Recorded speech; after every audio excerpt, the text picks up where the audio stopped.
quick.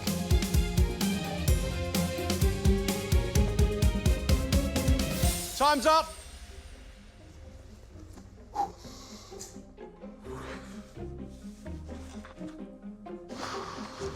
How was it? Marketing manager Rebecca has made a carbonara-flavoured raviolo that's filled with parmesan and ricotta mousse and an egg yolk, with crispy pancetta, parmesan and black pepper tuiles, a sage butter sauce, and a side of rosemary and garlic flatbread. And are you hoping that there is a liquid egg yolk centre in the middle of that raviolo? I'm praying that there is. Oh.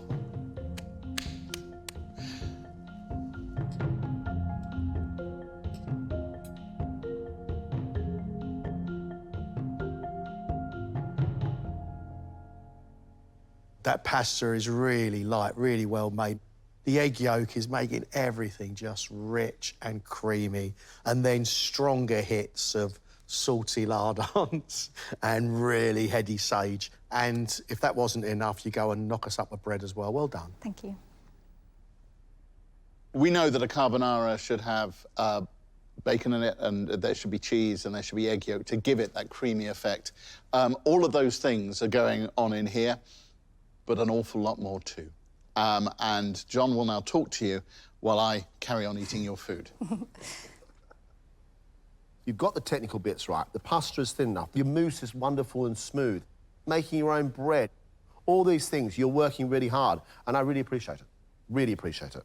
Thank you. I think you've got 3 very impressed judges, Rebecca. Well done.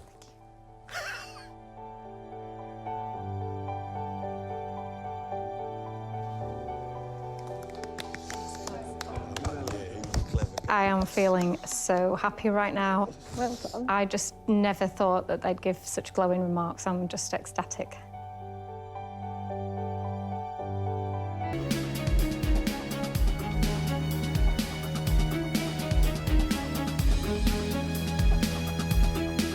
It's a bit too warm, the flummery is melting. Are you going to put it in the fridge or something? Yes, or? I'm going to put it in the fridge now. Chefs, you have 5 minutes left, please. Oui. You have just 5 minutes left.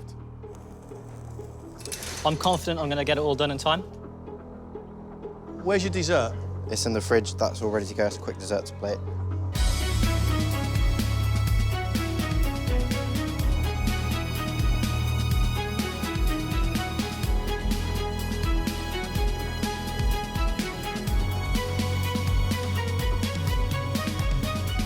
That's it. Stop. Stop. You're out of time. Wait.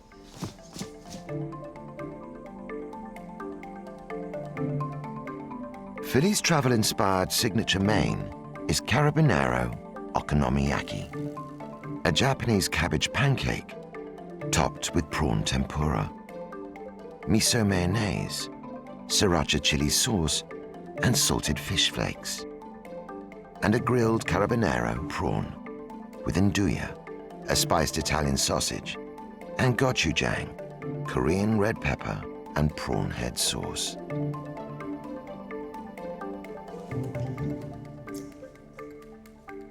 I have to admit to you right now, I'm nervous. So let's give it a go. Push the boat out, Greg.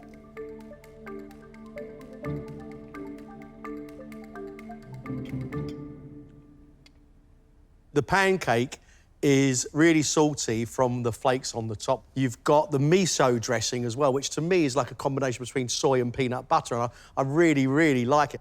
Then we've got that other dressing, the red one, which is smoky and slightly sweet. So it really is bouncing all over the place. Nduja is there, there's heat through it, but the prawn is so big that actually there's the right amount that works with this. And using the innards or the head of the prawn for the sauce to dip in, it's delicious, absolutely delicious. Thank you, Chef. The prawn is perfectly cooked. The cabbage, full of detail, and layer upon layer upon layer of flavour. You've set your bar quite high here. And cookery of shellfish like that will take some beating. Philly's dessert is grapefruit and white chocolate cheesecake, topped with mirin-marinated grapefruit segments, quinome leaves, and Sancho pepper.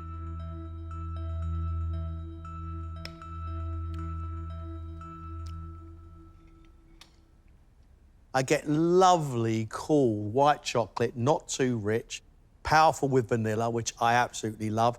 I get the buttery, crunchy base, which I think is beautiful, and then the very refreshing segments of the pink grapefruit, and you need it with all that white chocolate richness. Absolutely delightful. Thank you.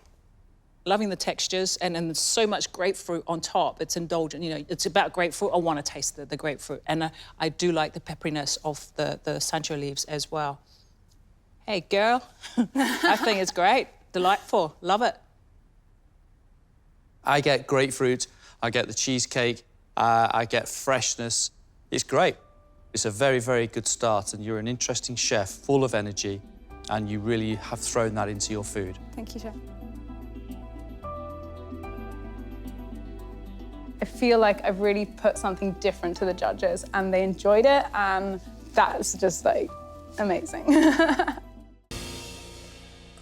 Panisha, what are you going to make? A truffle oil and honey goat's cheese mousse with a spicy golden beetroot puree and an aromatic spiced classic beetroot puree. I've got a balsamic pickled beetroot, and I've got candied thyme beetroot crisps.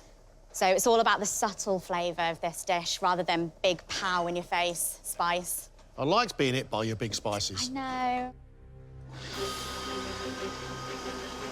Beetroot and goat's cheese are perfect together. But it's all about those beetroot purees. Those beetroot purees have to be fine, they have to be well seasoned, and they can't be watery. So she's got to make sure she gets that absolutely right.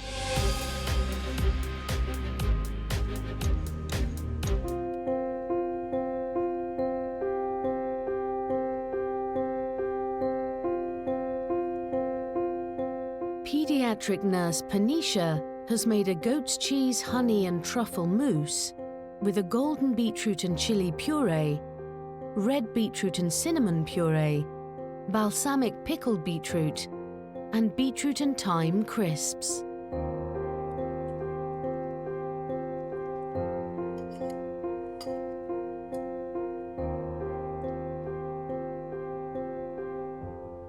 Panisha, I am quite shocked by this. As the plate came up, I thought, I've seen beetroot and whipped cheese so many times. How can it surprise me? But gosh, do you know about flavour? The golden beetroot has got a real whack of heat. You did make beetroots the star of the show. I like that. I love the goat's cheese, creamy, slightly salty, with honey, sweet, and truffle. That is an absolute winning combination, and I love it. When I then get that pink beetroot puree with cinnamon, it's divine. No denying you know the season. No denying you understand flavour. But everything's soft. I feel like I need something I can get my teeth into with all those different wet bits. Yeah. This is actually wonderful, but maybe next time bring us a bread roll.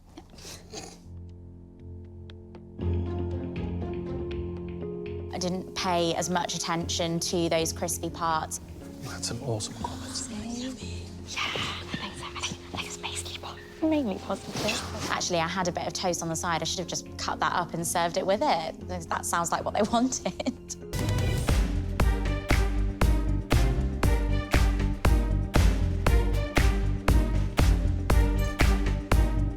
"90 seconds, just 90 seconds.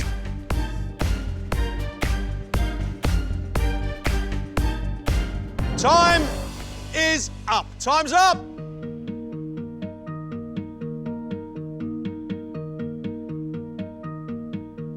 Neil, would you please?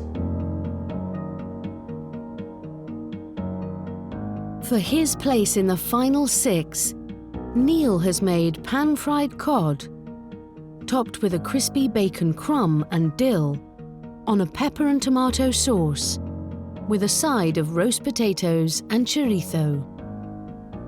You're trying with presentation. I can really see it.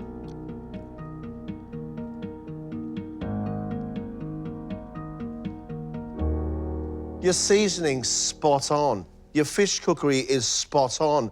That mixture of the bacon, salty crumb, the cod and the dill is absolutely fantastic. That sweet sauce you've got there is an absolute perfect match for a piece of cod. Lovely, crispy chunks of potato. Your flavours are immense. I'm happy they liked the taste of my food. Boom! I'll give myself 9 out of 10 for cooking something. You never know who's going to cook. 5 minutes on the dot.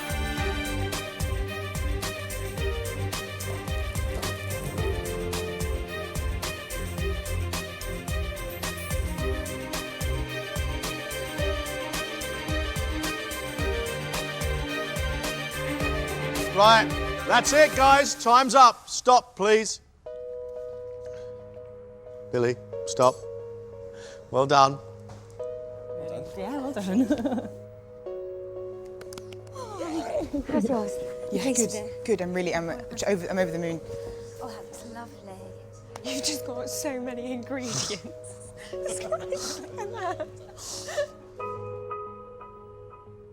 Right, all the duck breasts are cooked. Now let me introduce you to the food critic that's going to taste your food, Jay Rayner.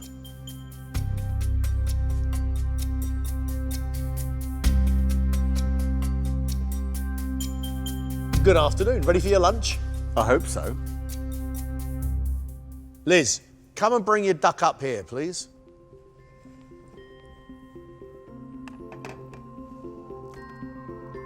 Company director Liz has made pan-fried duck breast with roasted butternut squash and ginger puree, rolled purple carrots, parmentier potatoes, leeks, bok choy, and a 5-spice sauce.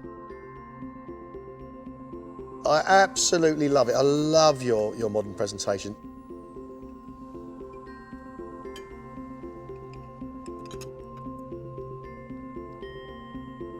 The duck is accurately cooked, but what really makes it sing are the sauces you put underneath. The puree with that little hit of ginger, and then the 5-spice gravy on the top. It becomes one. They do sort of mingle in with each other, but they become a very nice one. They shake hands and move off into the sunset together like they're best friends. I like the ginger, butternut squash, 5-spice duck combination. I like the leek potato combination. But when I try and put those two together, I'm a little bit confused.